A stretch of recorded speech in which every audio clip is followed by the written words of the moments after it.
मैं come in. Please morning ma'am. Good morning, morning sir. बैठिए। Thank you ma'am. Pankaj ji, yes ma'am. Pankaj ji अपने बारे में कुछ बताइए। मैम आप मास्क निकाल सकते हैं अगर आप चाहें तो।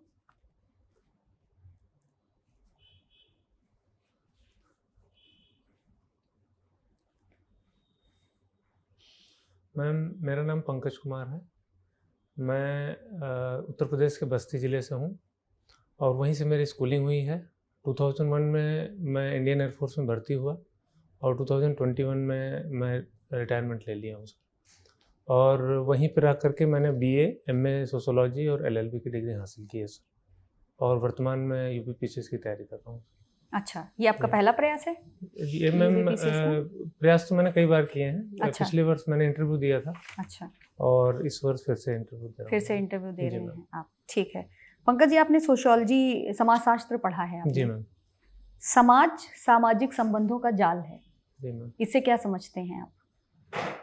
इससे मैं ये समझता हूँ मैम कि जो जब व्यक्ति जन्म लेता है तो वह प्रारंभ से ही समाज के बंधनों में जकड़ा हुआ होता है, क्योंकि फैमिली हो गई और स्कूल हो गए और समाज हो गया, वो उसको उस तरीके से, एक बच्चे को इस तरीके से समाजीकरण करते हैं कि वो समाज में रहने लायक बन जाता है।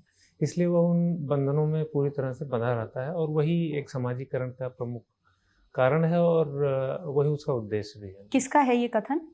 ये मैम कथन तो मैं रिकॉल नहीं कर पा रहा हूँ। अच्छा, ठीक है। लुकिंग ग्लास सेल्फ थ्योरी सुना है आपने? जी मैम। क्या है, किसने दिया है और क्या है? जी मैम, ये मैम कूले जी की थ्योरी है। और इसमें मैम आदमी जो समाज में रह करके और वो इस तरीके से सामाजिक संबंधों को देखता है कि जिसमें वो सामने वाला किस तरीके से उसको देख रहा है और समझ रहा है और क्या एक व्यू पॉइंट बना रहा है, तो उससे वो उस व्यू पॉइंट को देख करके वह अपने अंदर एक व्यू पॉइंट का निर्माण करता है। ये एक लुकिंग ग्लास थ्योरी का मेन। अच्छा, आपने वायुसेना में अपनी सेवाएं दी हैं। जी मैम। वहाँ पर अपनी सेवाएं देते हुए आपने जीवन के कौन कौन से पाठ सीखे हैं, कौन कौन सी चीज़ें सीखी हैं आपने वहाँ पे? मैम सबसे पहले तो जो मैंने सबसे मुख्य चीज़ जो वहाँ पे सीखी है वो डिसिप्लिन है, कि जिसने मुझे पूरी तरह से अनुशासित रहने का एक मंच प्रदान किया। और 20 साल एक बहुत लंबा समय मैंने वहाँ पे गुजारा है। तो डिसिप्लिन मेरे पूरे जो मेरे कैरेक्टर में पूरी तरह से आ गया है। उसके अलावा ऑनेस्टी, इंटेग्रिटी और कैसे एक ऑर्गेनाइजेशन काम करता है, कैसे हम उसमें पूरी तरह से उसको कोऑपरेट करते हैं और कैसे एक एक चीज़ों को मैनेज किया जाता है मैम, वो मैंने वहाँ पे पिक किया है कि वो मुझे आगे आने वाले जीवन में पूरी तरह से उसका उपयोग मैं कर पा रहा हूँ। अच्छा, एक प्रशासक के रूप में आपकी स्वयं से क्या अपेक्षाएं हैं? मैम अगर मैं समाज को कुछ दे सकूं, अपने एक प्रशासक के तौर पर समाज को दे सकूं और देश को दे सकूं या अपने आप को सेटिस्फाई कर सकूं कि हाँ मैंने कुछ समाज को दिया है, तो वो मुझे लगता है कि और लॉ के साथ जो जैसे जो कानून बनाए गए हैं सरकार के द्वारा या जो नीति निर्माण किया गया है हमारे कॉन्स्टिट्यूशन के द्वारा, अगर उसका पालन मैं कर सकूंगा तो मुझे लगता है कि मैं पूरी तरह से इसमें सक्षम हो पाऊंगा। ठीक है। पंकज जी, ये छत्रपति शाहू जी महाराज कौन थे? ये मैम कानपुर, ये जो ये कानपुर का एरिया है वहीं के बहुत मध्यकालीन राजा थे मैम। बस इतना ही मैं जान पा रहा हूँ बहुत ज़्यादा उनके बारे में, क्योंकि मैंने प्राइवेट से किया है मैम वहाँ पे। अच्छा। रेगुलर मैंने वहाँ पे पढ़ाई नहीं की। उससे कोई फर्क नहीं पड़ता। छत्रपति शाहू जी महाराज के नाम पे तो सिर्फ उस विश्वविद्यालय का नाम है। जी मैम। पर छत्रपति शाहू जी महाराज अपने आप में एक जाना पहचाना व्यक्तित्व हैं। तो मैं जानना चाह रही थी कि कौन है, आप जानते हैं उनके बारे में? नहीं, बहुत ज़्यादा मैम, सॉरी मैम। अच्छा, ठीक है। बस्ती से आते हैं आप? जी मैम, बस्ती। आप मुझे बताइए कि मुझे ऐसा लगता है या सामान्य तौर पर एक सामान्य अवधारणा है कि जो पश्चिमी उत्तर प्रदेश है वो ज्यादा विकसित है पूर्वी उत्तर प्रदेश की तुलना में। आपको क्या लगता है, ऐसा है? ये सत्य है मैम, क्योंकि जब से हमारा देश आज़ाद हुआ उसके बाद से जो डेवलपमेंट के जो काम हुए हैं, जैसे इंडस्ट्री से रिलेटेड हुआ, तो वो ज़्यादातर काम पश्चिमी उत्तर प्रदेश में, जैसे ग्रेटर नोएडा है और इसके अलावा जो हमारा चीनी मिलें ज़्यादातर जो काम कर रही हैं वो भी पश्चिमी उत्तर प्रदेश की ज़्यादा लाभकारी हैं, वो वहाँ पे काम कर रही हैं। इसके अलावा जो 1967 में जो ग्रीन रिवॉल्यूशन हुआ उससे पश्चिमी उत्तर प्रदेश को ज़्यादा लाभ हुआ है पूर्वी उत्तर प्रदेश की अपेक्षा। और जो क्योंकि दिल्ली और इसके से सटा हुआ है पश्चिमी उत्तर प्रदेश, इसका भी लाभ उसको मिला है। और पूर्वी उत्तर प्रदेश कहीं ना कहीं इस मामले में पिछड़ा हुआ है मैम, क्योंकि यहाँ पे प्राकृतिक आपदाएं भी आती रही हैं और अन्य भी जैसे राजनीतिक समस्याएं भी ज़्यादातर रही हैं उत्तर प्रदेश में। तो ये भी एक कारण रहा है कि उतना विकसित नहीं हो पाया पूर्वी उत्तर प्रदेश जितना कि पश्चिमी उत्तर प्रदेश हुआ है। ठीक है सर। पंकज जी, आप सोशियोलॉजी के स्टूडेंट हैं। जी सर। गांधीयन समाजवाद और मार्क्सिस्ट समाजवाद में अंतर क्या है? गांधीवादी समाजवाद में और मार्क्सिस्ट समाजवाद। सर मार्क्सियन समाजवाद में जो मुख्य चीज़ है सर वो कम्युनिज्म से रिलेटेड है, जिसमें पूरे समाज को एक समान ही करने का प्रयास किया गया है। उन्होंने जो जिस तरीके से बताया है कि पूरे समाज को एक ही जो है आर्थिक रूप से एक ही ढर्रे पे होना चाहिए। और जो गांधीयन समाजवाद है उसमें डिसेंट्रलाइजेशन को इशू लेकर के गांधी जी का मत है कि अगर हम डिसेंट्रलाइज तरीके से काम करेंगे और ट्रस्टीशिप के आधार पे गांधी जी का जो समाजवाद है वो निर्धारित। और इनसे किस तरीके से नेहरूवियन समाजवाद अलग है? सर नेहरूवियन समाजवाद ये जो है फेल्डमैन मॉडल पे आधारित है सर, कि जिसमें ऊपर से जैसे इंडस्ट्रियलाइजेशन किया जाता है तो ऊपर से क्षण के धीरे धीरे जो आर्थिक लाभ है वो निचले के तबके पर पहुंचता है। इसमें हैवी इंडस्ट्रियलाइजेशन पर नेहरूवियन समाजवाद। Got it. आप एक लॉ के स्टूडेंट हैं तो आप शायद इसमें अच्छे से भेद बता पाएं। रीजनेबल अकोमोडेशन और रीजनेबल रेस्ट्रिक्शंस में अंतर क्या है? सर रीजनेबल अकोमोडेशन और एकोमोडेशन और रीजनेबल रेस्ट्रिक्शन में अंतर क्या है? सर मैं बहुत ज़्यादा इसको नहीं जानते। अच्छा, आपको क्या लगता है ये जो हिजाब है, जो उत्तर प्रदेश जो कर्नाटका हाई कोर्ट ने हिजाब के ऊपर बैन लगाया है, वो क्या है? रीजनेबल अकोमोडेशन है कि रीजनेबल रेस्ट्रिक्शन है? सर वो मुझे लगता है रीजनेबल एकोमोडेशन किया गया है सर। एकोमोडेशन है, एकोमोडेशन ही है सर, क्योंकि जो जिस तरीके से हाई कोर्ट ने कहा है कि जो हिजाब है वो पूरी तरह से एक मतलब इसमें इस्लाम में पूरी तरह से वो वैध नहीं है। रेस्ट्रिक्शन ना होगा, रेस्ट्रिक्शन होना एसेंशियल प्रैक्टिस नहीं कह सकते सर, डिस्ट्रक्शन नहीं कह सकते। हाँ ठीक है। आप मुझे बताइए कि प्लेसेस ऑफ वर्शिप एक्ट क्या होता है, जो अभी हाल ही में बड़ा न्यूज़ में है? Yes sir. उसका क्या मतलब है? ये सर 1990 के आसपास ये एक्ट बनाया गया था। इसके आधार पे ये है सर कि जो 1947 के पहले जो भी ये बनाए गए थे धार्मिक स्थल, उनका स्वरूप वही रहेगा जो 1947 के पहले था, उसमें कोई चेंज नहीं किया जाएगा सर। तो इस आधार पे वो एक्ट बनाया गया था और उसी के आधार पे ही अभी चल रहा है। इसकी आलोचना क्यों करी जाती है? इसकी आलोचना इसलिए की जाती है सर क्योंकि जो धार्मिक कट्टरवाद और धार्मिक, ये तो एक व्यू पॉइंट है, इसकी आलोचना न्यायिक व्यवस्था में क्यों करी जाती है? सर न्यायिक व्यवस्था में इसलिए इसमें इसकी आलोचना की जाती है क्योंकि कुछ ऐसे भी धार्मिक स्थल बनाए गए सर जो दूसरे धार्मिक स्थलों के ऊपर बनाए गए थे। नहीं, ऐसा तो नहीं है, ये तो अलग बात है, ये तो ठीक है, ये एक व्यू पॉइंट है और मैटर भी सब जुडिस है। लेकिन इसकी आलोचना इसलिए करी जाती है क्योंकि न्यायिक पुनरावलोकन का पावर ये ले लेता है, जुडिशियल रिव्यू का पावर खत्म कर देता है एक तरीके से। बहरहाल, आपने उत्तर प्रदेश मुख्यमंत्री कृषक दुर्घटना कल्याण योजना के बारे में सुना है? Yes sir. क्या है वो?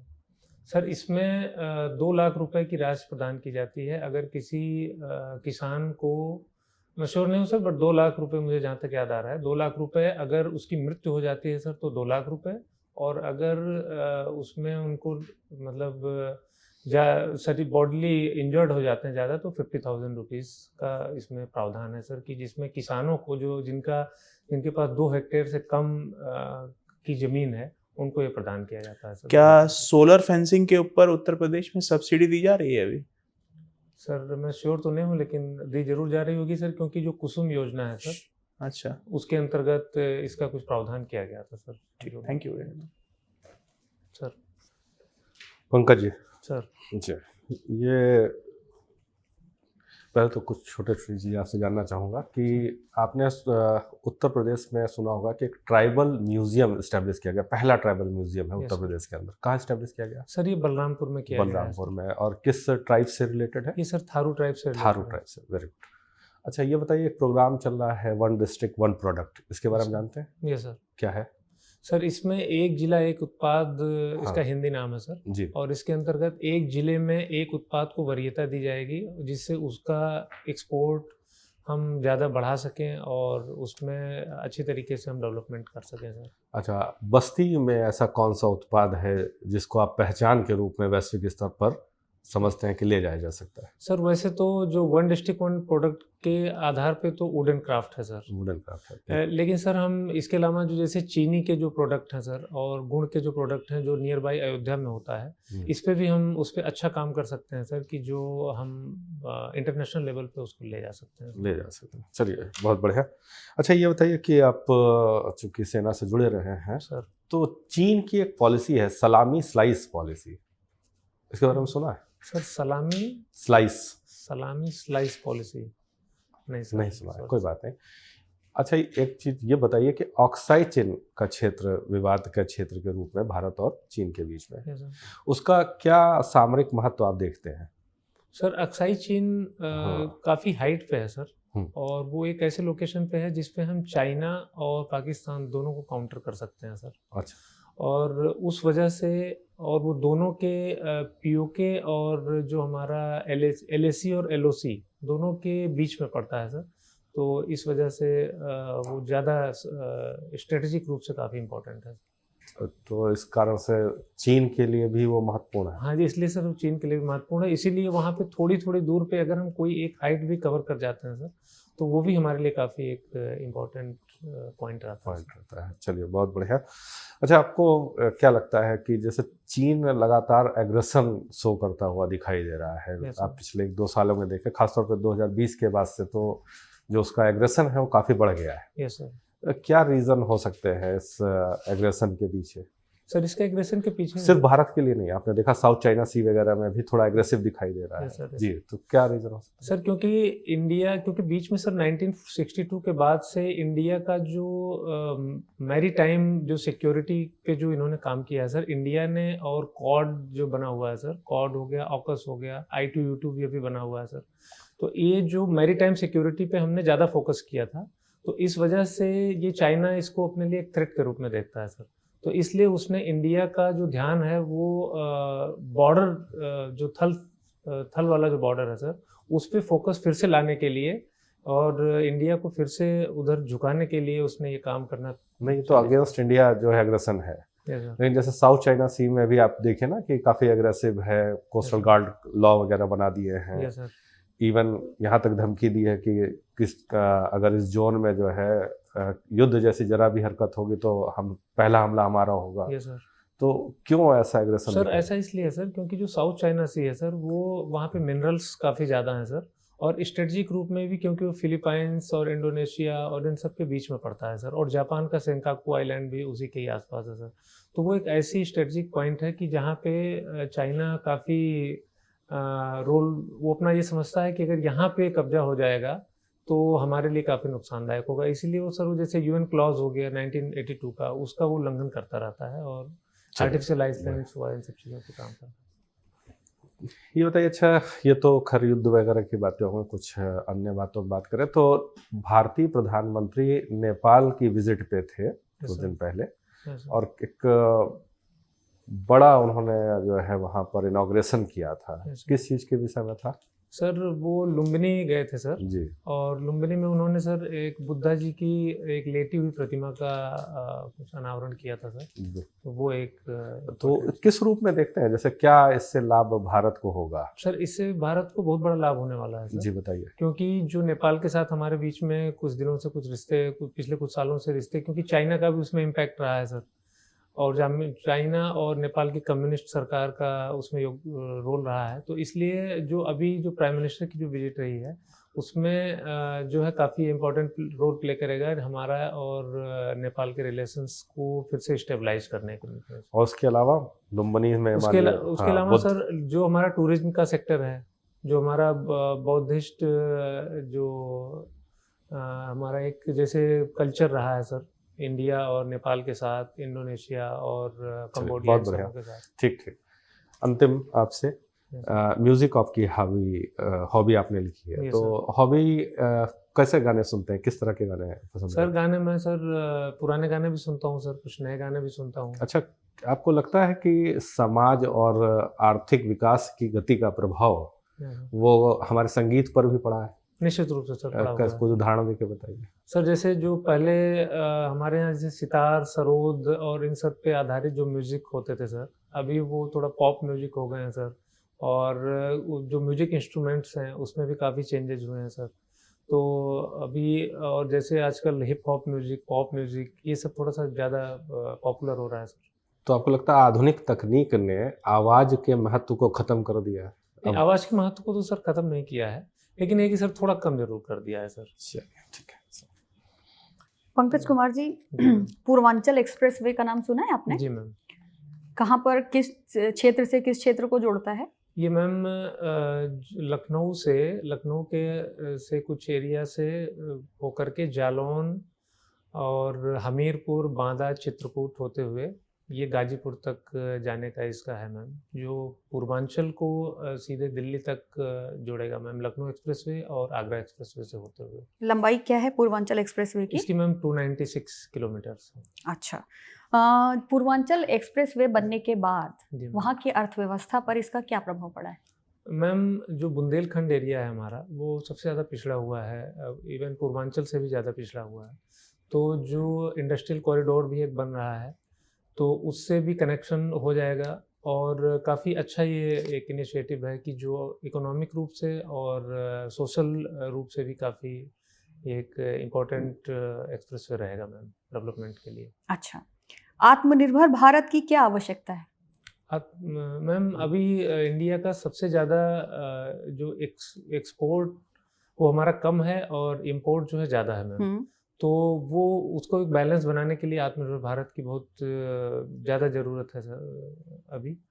तो वो मुझे लगता है मैम कि जो अभी प्रधानमंत्री जी का और भारत सरकार का जो प्रयास है कि भारत को हर क्षेत्र में आत्मनिर्भर किया जाए, तो उसमें हम एक इम्पोर्ट एक्सपोर्ट बैलेंस बना के और जो हमारा फॉरेक्स रिजर्व है उसको भी हम बचा लेंगे। तो मुझे लगता है कि ये काफ़ी अच्छा एक इनिशिएटिव रहेगा। क्योंकि आप विधि के छात्र रहे हैं, LLB किया है आपने, आप बता सकते हैं स्पेशल एक्ट क्या होते हैं? स्पेशल एक्ट मैम, जो नॉर्मल एक्ट्स में जो ऐड नहीं किए जा सके हैं, जैसे स्पेशल मैरिज एक्ट है 1954 का, तो कुछ एक्ट्स, कुछ मैरिजेस से रिलेटेड जो एक्ट्स हैं जो नॉर्मल एक्ट्स में इंक्लूडेड नहीं है, उसके लिए स्पेशल एक्ट्स बनाए जाते हैं। जैसे इंडियन एयरफोर्स एक्ट है या आर्मी एक्ट है, ये भी स्पेशल एक्ट की ही श्रेणी में आते हैं। ठीक है। इलाहाबाद का नाम बदलकर प्रयागराज कब किया गया था?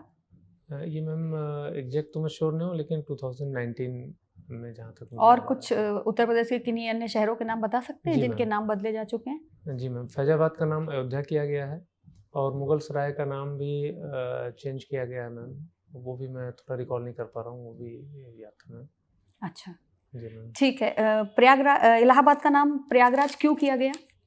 प्रयाग का अर्थ है मैम संगम, जिसमें गंगा, यमुना, सरस्वती, जहाँ पे ब्रह्मा जी ने जब यज्ञ किया था, जो सबसे पहला यज्ञ जब इस पृथ्वी पर किया गया था, तो उसी से ही रिलेटेड है मैम। मैं एग्जैक्ट उसको ज़्यादा एलेबोरेट नहीं कर पाऊंगा। अच्छा, आपको क्या लगता है कि नाम बदलने से क्या फ़र्क पड़ता है किसी क्षेत्र की अर्थव्यवस्था पर, सामाजिक व्यवस्था पर, या जो भी व्यवस्थाएं हैं उन पर नाम बदलने का क्या फ़र्क पड़ता होगा? नाम बदलने का काफ़ी फ़र्क पड़ता है मैम, क्योंकि जो हमारा टूरिज्म सेक्टर है उस पर भी इफ़ेक्ट पड़ता है। सोशल जो हम अपने आप को कनेक्ट कर पाते हैं, जो सोसाइटी है, सोसाइटी के लोग हिस्ट्री से अपने आप को कनेक्ट कर पाते हैं, जो हमारा एंशिएंट कल्चर है उससे लोग कनेक्ट कर पाते हैं। और इकोनॉमिक रूप से भी जो चीज़ें, जैसे वहाँ की कुछ खास विशेषता है, उस पर भी लोग फिर जुड़ पाते हैं मैम, ये मुझे ऐसा लगता है। आपको ऐसा नहीं लगता कि पहचान का संकट भी पैदा हो जाता होगा उससे? नहीं मैम, ऐसा तो जैसे मान लीजिए कि अकबर इलाहाबादी को हमेशा अकबर इलाहाबादी के नाम से जाना गया। जी मैम। तो इलाहाबाद का नाम बदल के प्रयागराज किया गया, तो उससे उनके नाम पे फर्क नहीं पड़ेगा? नहीं, कोई फर्क नहीं पड़ेगा। कोई फर्क नहीं पड़ेगा। ऐसे तो हर, जैसे राहत इंदौरी रहे हैं, हाँ। और फिराक गोरखपुरी भी रहे हैं, तो सबके नाम का एक अपना एक इम्पोर्टेंस है और उनका वजूद हमेशा रहेगा। अच्छा ठीक है, आपने योगा को भी अपनी हॉबी में लिखा है कि आप योगा करते हैं? जी मैम। अष्टांग योग क्या होता है? अष्टांग योग तो मैं नहीं रिकॉल कर पा रहा हूँ मैम। आप योगा में क्या करते हैं? नॉर्मल योगा जो योगासन्स में जो कई योगास हैं, करीब 20-25 योगास में करता हूँ, वो करता हूँ मैम, और प्राणायाम करता हूँ, ये मैं फिजिकली खुद करता हूँ। 20-25 योगासन आप करते हैं आपने बताया, किन्हीं 8 योगासन के नाम बताइए। जी मैम। एक तो मैम पश्चिमोत्तासन है, एक मयूरासन है, एक शीर्षासन है, एक सर्वांगासन है, एक अर्ध सर्वांगासन है, एक अर्ध पश्चिमोत्तासन है, और एक वक्रासन है मैम, और धनुरासन है मैम, और वज्रासन है मैम, पद्मासन है, बद्ध पद्मासन है। अभी तो यही पिक कर पा रहा हूँ। ठीक है पंकज, आपका इंटरव्यू समाप्त होता है, आप जा सकते हैं। धन्यवाद। Thank you sir. Thank you Pankaj ji. जी मैम। आपसे बात करके हम सब लोगों को बहुत अच्छा लगा। थैंक यू, है ना, बहुत सारी अच्छी बातें हैं आपके बारे में जो बता देनी चाहिए। जी मैम। है ना, आप अनुशासित हैं, आपने अनुशासन सीखा है, वो आपके व्यक्तित्व में दिखता है। ठहराव है, जहाँ पर आपको नहीं आता है विनम्रता पूर्वक पीछे हट जाते हैं, बहुत अच्छा सॉरी बोलते हैं, है ना, और सारे सवालों के जवाब भी आपने लगभग ठीक दिए। थोड़ा सा जैसे कि समाजशास्त्र जहाँ से शुरू होता है, सबसे पहला स्टेटमेंट जो हम पढ़ते हैं ना, वो यही पढ़ते हैं कि समाज सामाजिक संबंधों का जाल है, जो कि मैकइवर एंड पेज ने कहा है। तो थोड़ा सा ये अगर आप बता देंगे तो और बेहतर हो जाएगा। ये जैसे योगा, क्योंकि आपने मेंशन किया है, तो अष्टांग योगा, यम नियम, ये आप एक बार पढ़ लीजिए, आपके पास टाइम है ना, आप पढ़ लेंगे तो और इम्पैक्टफुल हो जाएगा। नहीं भी बता पाएंगे, सॉरी भी बोलेंगे तो कोई नुकसान नहीं है, पर पढ़ लेंगे ना तो थोड़ा सा और इम्पैक्टफुल हो जाएगा। लॉ की सवाल भी मैंने आपसे पूछा, आपको उसकी भी अच्छी समझ है, और इलाहाबाद का नाम कब किया गया आपने वो भी अच्छा बताया, और पूर्वांचल एक्सप्रेसवे भी आपने अच्छा बताया। कुल मिला के आपने सब चीज़ें ठीक बताई, आपकी एंट्री भी अच्छी है। बस मैं आपको ये सजेस्ट करूंगी कि आप ये कोट चेंज कर लीजिए। ठीक है मैम। है ना, ये चेक वाला कोट थोड़ा सा पार्टी वेयर ज़्यादा, ठीक है मैम, है ना, वैसा कम लगता है। थोड़ा सा फॉर्मल के लिए आप प्लेन कोट अगर पहनेंगे तो वो ज़्यादा बेहतर रहेगा। बाकी ओवरऑल सब कुछ अच्छा है। आप कुछ पूछना चाहेंगे? मैम, मेरा एक्चुअली इसमें सब रजिस्ट्रार पद पे मेन इसमें हुआ है। इसमें हो चुका है? नहीं, इसमें सब रजिस्ट्रार वाले पद में ही इंटरव्यू है। ही इंटरव्यू है आपका? जी मैम। अच्छा, आप क्योंकि आर्मी से रिटायर हैं, तो इसमें आपका विशेष पद है। तो इसमें मैम मैं स्पेशली असिस्टेंट रजिस्ट्रार के लिए मैं क्या चीज़ें ज़्यादा थोड़ा सा और एक्स्ट्रा क्या प्रिपेयर करूँ, क्योंकि ये लॉ से रिलेटेड है थोड़ा सा। नहीं मतलब लॉ पढ़ लीजिए, बाकी अभी आप रजिस्ट्रार हुए थोड़े ही ना है। हाँ, नहीं मैम, रजिस्ट्रार से संबंधित सवाल तो क्योंकि मेरा जो पहला इंटरेस्ट है जो मैंने उसमें दे रखा है चॉइस में, वो असिस्टेंट रजिस्ट्रार है सर। तो उससे रिलेटेड वो क्या चीजें ऐड कर सकते हैं, क्योंकि लास्ट ईयर मैंने दिया था तो मेरा 64 मार्क्स था। ठीक है, तो मैं उसको चाह रहा हूँ कि 75 या 80 तक अगर पहुंच जाए। लास्ट ईयर भी आपने रजिस्ट्रार को रखा था? लास्ट ईयर मेरा सीडीपीओ था मैम। सीडीपीओ था? हाँ, तो सीडीपीओ से रिलेटेड सवाल पूछे गए? हाँ, पूछा था मैम। अच्छा, क्या पूछा था? जैसे उन्होंने इसे बच्चों से रिलेटेड जो लॉज हैं उससे रिलेटेड पूछा था, और वुमेन से रिलेटेड जो लॉज थे उससे रिलेटेड। देखिए, महिलाओं और बच्चों से रिलेटेड लॉज तो इसलिए पूछे गए क्योंकि वो संविधान पॉलिटी का विषय है। अच्छा, ठीक है, लेकिन रजिस्ट्रार का जो काम है वो एक्सपर्ट का काम है, विशेषज्ञता का काम है। तो उस काम के बारे में तो आपको तभी जानकारी होगी ना जब आप वो काम करेंगे, है ना। तो रजिस्ट्रार के बारे में ऐसे कोई सवाल मुझे नहीं लगता कि आपसे पूछे जाएंगे, क्योंकि आपने जिस पद पे काम ही नहीं किया उस पद के बारे में आपसे सवाल क्यों पूछे जाएंगे। आप अपना लॉ अच्छे से तैयार करिएगा। सीडीपीओ में ये था कि महिलाओं के अधिकार, बच्चों के अधिकार, ये सब तो आप पॉलिटी में पढ़ते हैं ना सामान्य तौर पर, तो वो पूछे जा सकते हैं। मुझे नहीं लगता कि आपको रजिस्ट्रार जिस पद पे आप नहीं है उस पद के लिए आपको पढ़ने की जरूरत नहीं है। जिस पद पे आप अब तक रहे हैं और जो पढ़ाई आपने अभी तक करी है उसके ऊपर आप उसको अच्छे से तैयार कर लीजिए, क्योंकि अगर आप रजिस्ट्रार का नहीं भी बता पाएंगे काम तो उससे कोई समस्या नहीं होगी। महिलाओं के अधिकार नहीं बता पाएंगे तो वो समस्या है, क्योंकि वो आप पॉलिटी का विषय है ना। तो रजिस्ट्रार में आई डोंट थिंक कि आपको कुछ उस पर बहुत ज्यादा काम करने की जरूरत है। लॉ अच्छे से पढ़ लीजिएगा, है ना। ठीक है, कोड चेंज कर लीजिए। ऐसा लगता है हम सब तीनों लोगों को समवेत स्वर में ऐसा लग रहा है कि आप इस बार एकेडमी जाएंगे ट्रेनिंग लेने। ठीक है, okay, all the best. Thank you sir. Thank you.